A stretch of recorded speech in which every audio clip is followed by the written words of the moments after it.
विंध्यवासिनी नगर नाम निकल गया, बताइए अपने आप, मैंने नहीं कहा। ये माई की कृपा है, ये माई की कृपा। क्या मिर्जापुर जनपद का नाम भी अब बदलने वाला है? ऐसी चर्चाएं मिर्जापुर जनपद में तेजी से चल रही हैं, क्योंकि कल उत्तर प्रदेश के डिप्टी सीएम ब्रजेश पाठक मिर्जापुर पहुंचे हुए थे, जहां पर एक लान में आयोजित प्रबुद्ध जन सम्मेलन में बोलते हुए उनके मुंह से निकल गया विंध्यवासिनी नगर, जिस पर उन्होंने कहा कि यह कैसे निकल गया मैं नहीं जानता हूं, मां विंध्यवासिनी की कृपा से शायद यह निकल पाया है। और कहीं मिर्जापुर में विंध्यवासिनी नगर में विंध्यवासिनी नगर नाम निकल गया, बताइए अपने आप, मैंने नहीं कहा। ये माई की कृपा है, ये माई की कृपा है। इसका मतलब कुछ होने वाला है, कुछ होने वाला है।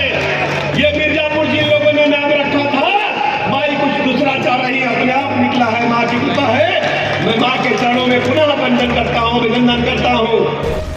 जिसके बाद उन्होंने कहा कि मैं इसके लिए सदर विधायक और मंत्री आशीष पटेल को साथ लेकर मुख्यमंत्री से मिलेंगे और उनसे आग्रह करेंगे कि विंध्यवासिनी को उनका नाम दे दिया जाए, जिस पर उपस्थित लोगों ने जमकर तालियां बजाईं। और विधायक जी से अनुरोध करता हूं कि हम दोनों भाई मिलेंगे और आशीष पटेल जी को भी ले जाएंगे कि माँ का नाम पर कर दो तो हम सबकी बातें खिल जाएंगी, हृदय प्रफुल्लित हो जाएगा।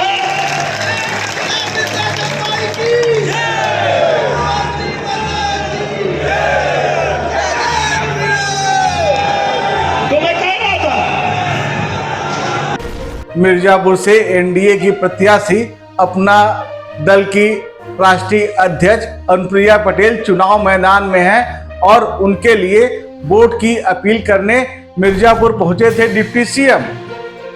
उन्होंने प्रबुद्ध जन सम्मेलन में लोगों को विश्वास दिलाया कि जिस तरह से अनुप्रिया पटेल ने 10 वर्षों में काम किया है, उस विकास की गति को आगे बढ़ाए जाने के लिए उनका जीतना जरूरी है। उन्होंने यह भी कहा कि मैं आपका भाई हूं और विश्वास दिलाता हूं कि किसी के मान सम्मान में कमी नहीं आने पाएगी। बाद में पत्रकारों से वार्ता करते हुए उन्होंने कहा कि आप इंतजार करिए, आपके मुंह में घी शक्कर ही जाएगा। ने इशारा किया है कि चुनाव के बाद हो सकता है मां विंध्यवासिनी नगर मिर्जापुर का नाम पड़ने जा रहा है। क्या है, क्या हम चुनाव के इंतजार करिए परिणाम का, और आपका जो मुख है उसमें मैं कहता हूँ ये घी शक्कर होगा। ये मिर्जापुर लोकसभा 79 की सीट इस समय हॉट बन गई है, क्योंकि यहाँ पर जहाँ एनडीए से अनुप्रिया पटेल चुनाव मैदान में है, तो इंडिया गठबंधन से भाजपा के वर्तमान भदोही से विधायक रमेश बिंद चुनाव मैदान में हैं। दो सांसद इस वक्त इस सीट पर चुनाव मैदान में हैं।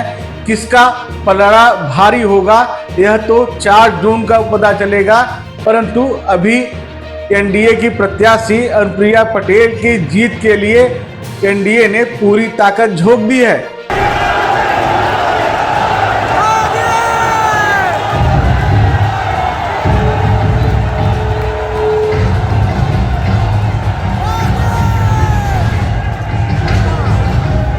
प्रधानमंत्री, मुख्यमंत्री, उप मुख्यमंत्री यहां जनसभा कर चुके हैं और डिप्टी सीएम ब्रजेश पाठक भी प्रबुद्ध जन सम्मेलन में लोगों को संबोधित कर चुके हैं। जाकर के गांव देखिए, बेसिक शिक्षा के स्कूल बत्ती नहीं थी, 75 के 75 जिलों को बराबर बिजली देने का काम आपके वोट की ताकत से किया, आपकी ताकत से।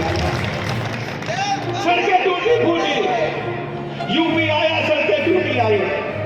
आज हम कह सकते हैं कि 75 जिलों को 4 लेन से जोड़ करके 2,72,000 किलोमीटर पक्की सड़कें बनाई गई हैं। और सर्वाधिक एक्सप्रेस वे वाला अगर कोई प्रदेश है तो उत्तर प्रदेश। मुख्यमंत्री योगी आदित्यनाथ भी आज एक जनसभा को संबोधित करने पुनः मिर्जापुर पहुंच रहे हैं। अब देखना यह होगा कि एनडीए की सहयोगी अनुप्रिया पटेल मिर्जापुर की इस सीट से अपनी जीत का हैट्रिक लगा पाती हैं।